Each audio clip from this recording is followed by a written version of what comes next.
Off to chapter 23 in Isaiah. I don't have anything I'm going to put on the screen tonight because I'm going to kind of go back over a few things.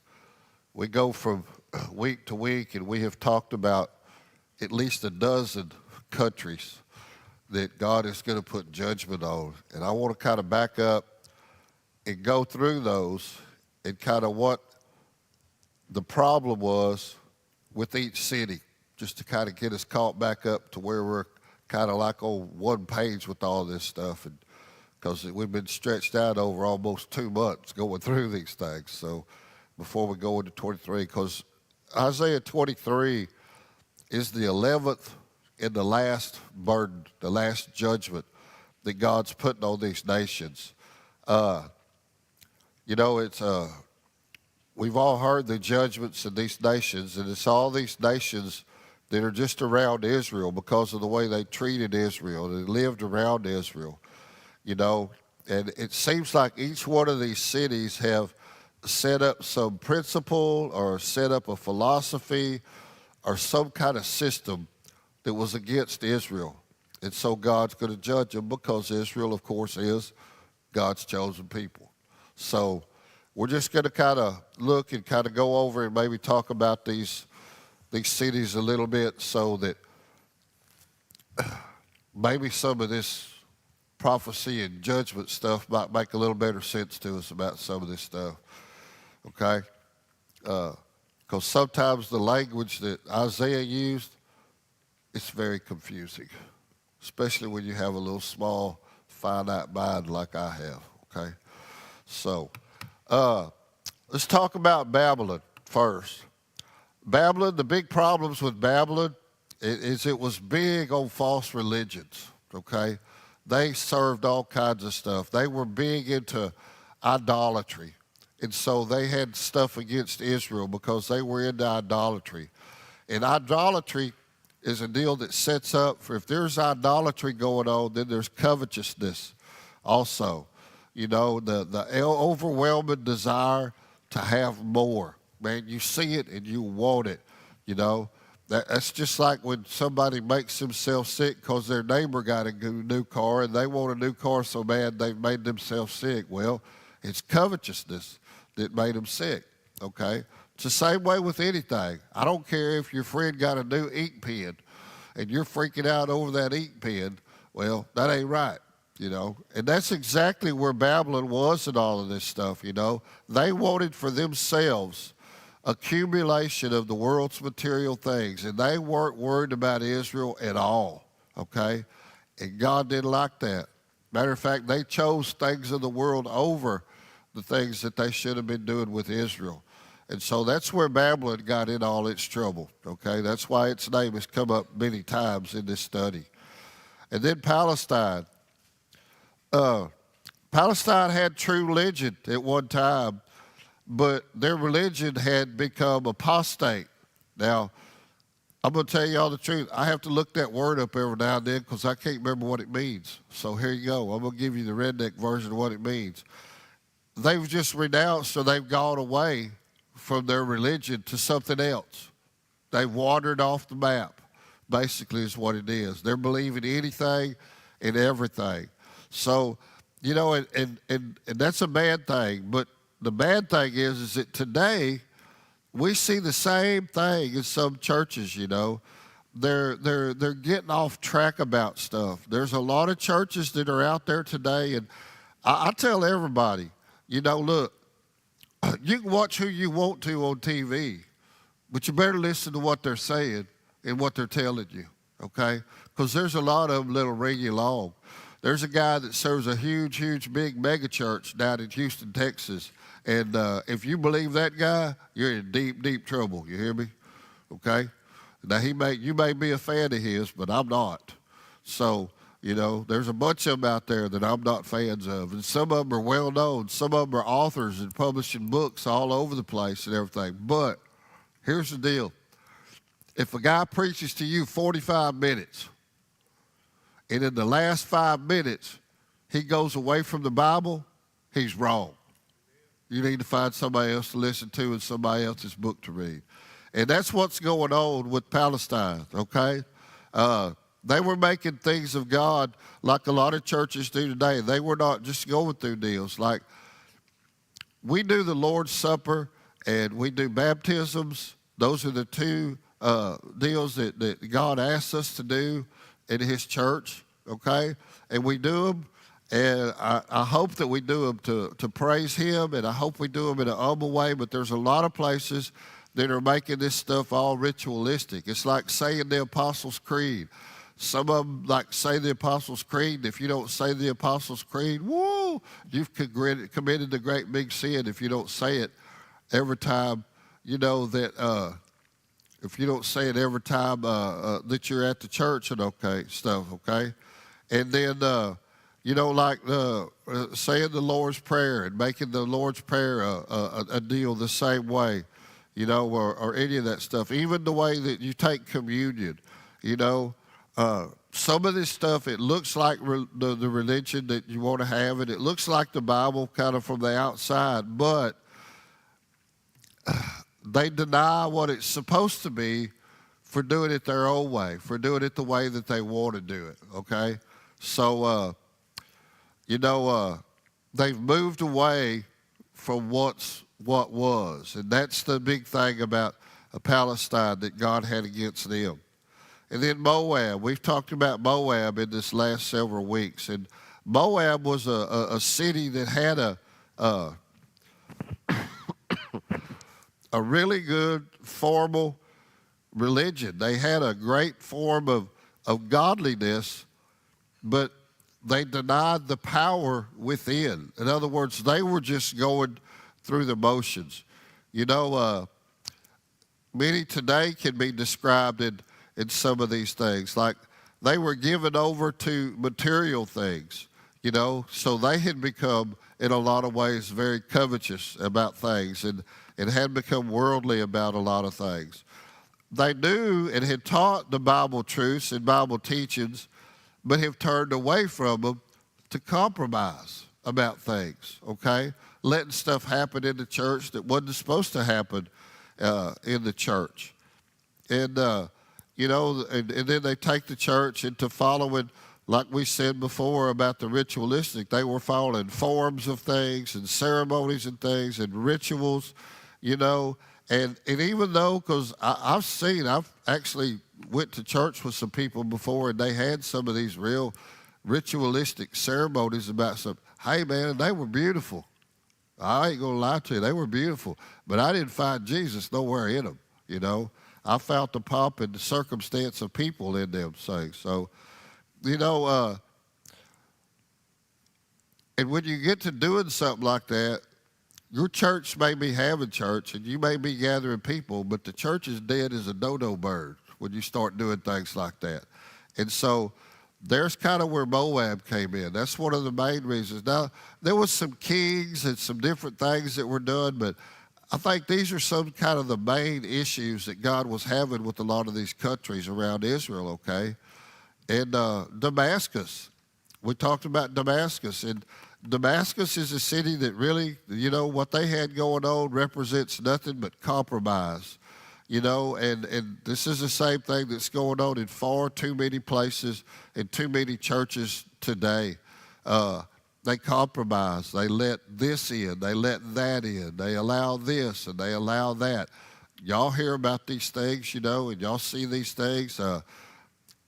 They're making preachers and teachers and priests and stuff out of people that should no way be doing that.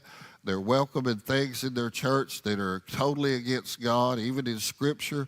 So they're compromising to let the world in. They're worried about being political instead of being righteous. And that was something that was going on in Damascus, So God was kind of showing them that He's going to give all power and glory to those churches that are committed to Him, and those churches that'll stand true. And that's still the same way I believe that God operates today, okay?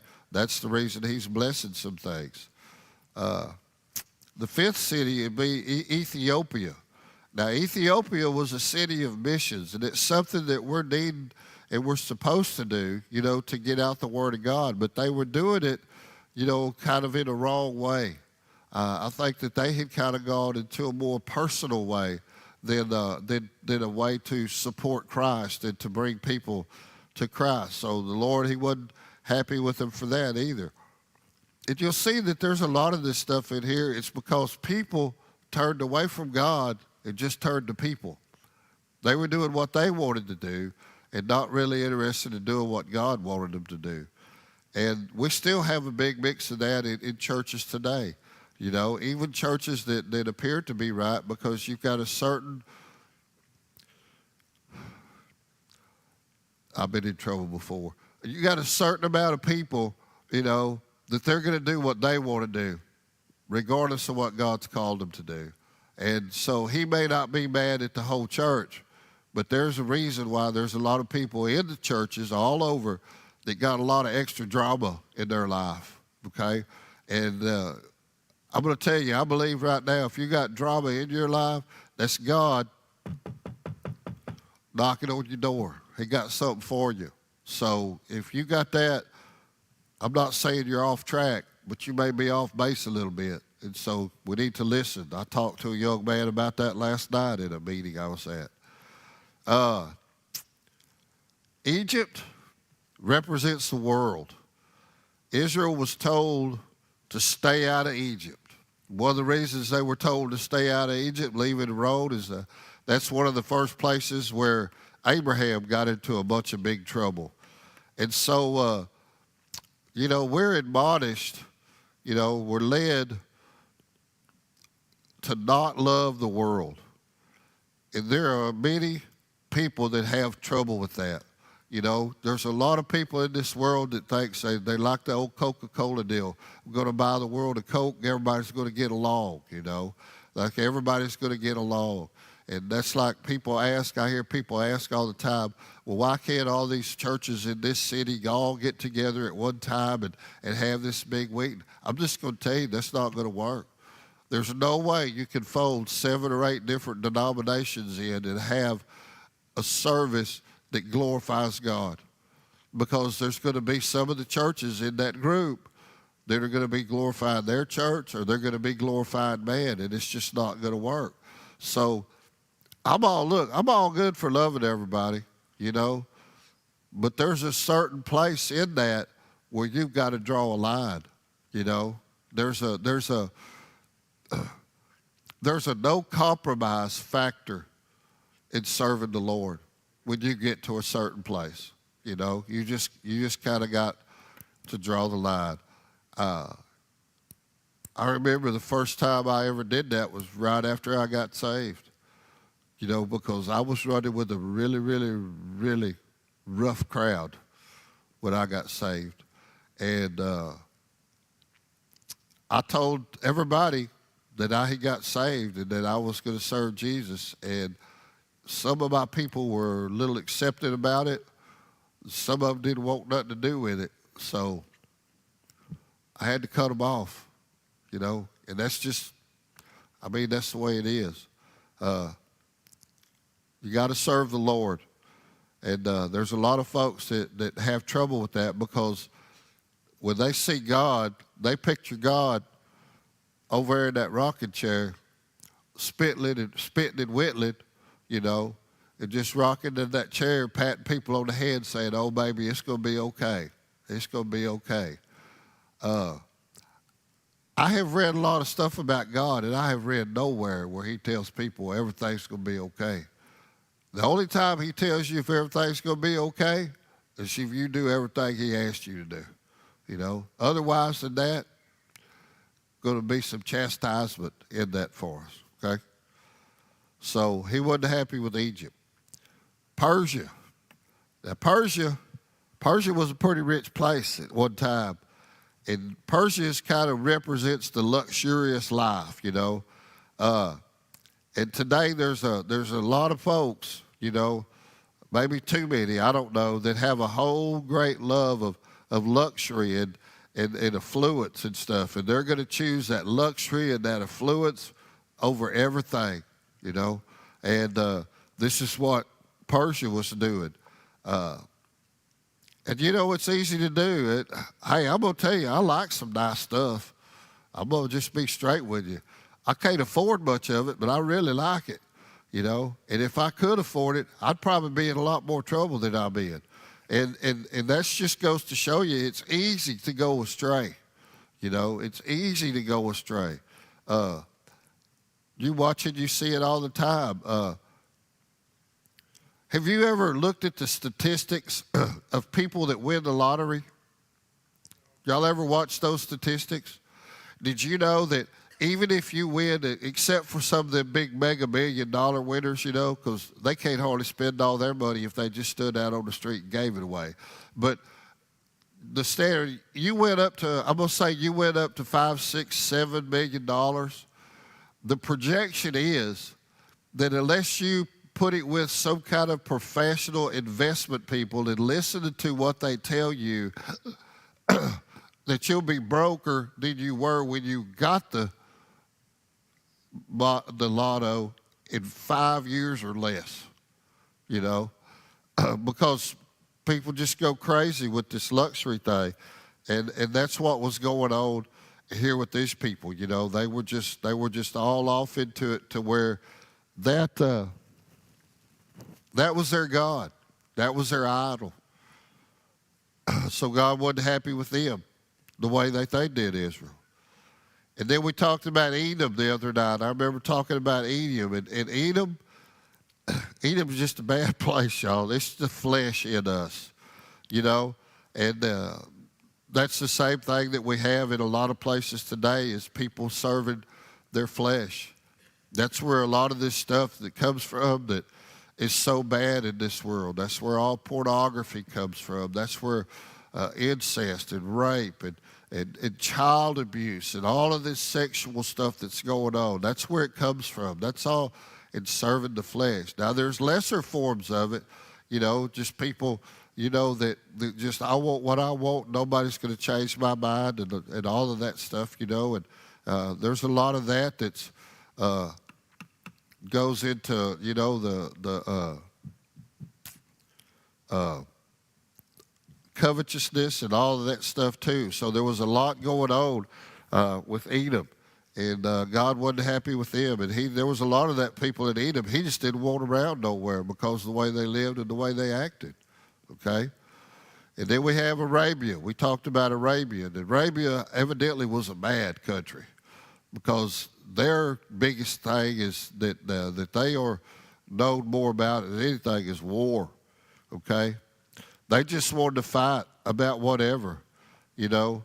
And they were one of those countries that said, you know, they proclaimed they wanted to be about peace. They wanted to be your friend and, you know, on all of this stuff. But they didn't want to be. They wanted to be peace and be your friend until they got in where they could whip you in war and take over your stuff, you know. And so that's the way they were. So anytime they went knocking on Israel's door, God knew they were after something, all right.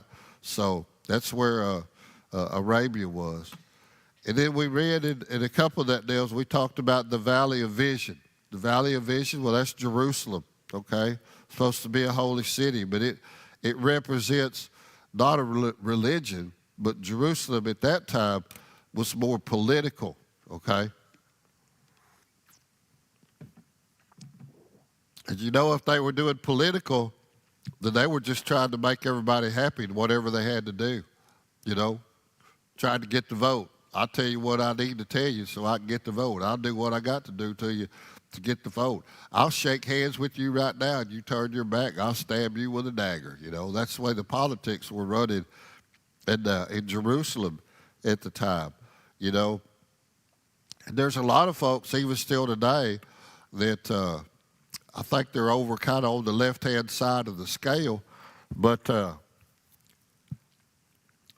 they think that politics is going to be the found solution to all the problems of the world. But what they don't realize is the more they get political, the worse off things get, okay? There's only one found solution to the problems of the world. That's the Lord Jesus Christ. And they just couldn't even see God in all that back then. And then we read about the city of Tyre. Now, Tyre, they had the same big problem that a lot of the country has right now, and that's commercialism, big business, you know. And I think big business right now may be one of the biggest sins of our day, you know, that people think that that almighty dollar, you know, can solve all of your problems. You know, that's folks that they chase old dollar bills so long that they forget what else is there, you know, and you know, they think that money's going to be able to solve all of our problems. And that's the way a lot of people are. If there's an issue, just throw money at it. If there's a need, don't get involved, just throw money at it. You know, and it's a whole lot more to all of these things than that. You know, and it's not just individual people, but look, what does Congress do? Congress has got a problem. They don't try to fix it. They vote on it and bring more money to it. They're supposed to throw more money at it, but that's like the poor. How many times have y'all seen in the deals and like our welfare system, how bad has our welfare system failed in this country? Well, I'm going to tell you one reason it failed is it never was supposed to be. It was supposed to be the church's responsibility to look after these people. The church was supposed to do that. But the government took it over, and they took all this money, and they're still taking all this money for these homeless and these poverty projects and everything. But you go to those places, how much money are you seeing? How much food are you seeing? You know, we see people over in Africa and stuff dropping helicopter loads of rice and food and digging wells and all this stuff to help those people. What do you see on the news about our government trying to help these people out around here? Nothing. You know why? Because those politicians are scamming that money and spending it in other places, or they're building new brick homes with it. One of the two, you know. So Congress gets more money, but the thing about where does the money go, that's a big question, because, you know, we don't know. But it's awful funny to me. Those people go into office, and they're just poor, broke politicians, and they come out of office, and they're millionaires. How does that happen? You know, I think I might need one of them jobs. You know, so these people, they're just far from God. The money almost never goes to where it's supposed to go, and that's what was going on, you know, back then. You know, the city of Tyre, it was just corrupt. It's only the Lord, you know, that seems evidently in His church that has enough love for people to try to help them whenever He can. So that's kind of the list of the cities. And I didn't go too deep in all that, and I'm going to try and finish it up here because I want everybody to get home before we get down to, we're still an hour and a half or two away from it really getting cold and freezing, but I want everybody to get home safe. So I think that's where we're going to kind of call it a night on that. But I hope that kind of helps you out and gets you to kind of tell the difference between these cities, because it seems like when we were going through that prophecy, it was like, God's going to judge this, God's going to judge that, God's going to judge this, God's going to judge that. And with some of those writings and stuff and the way that Isaiah writes this stuff,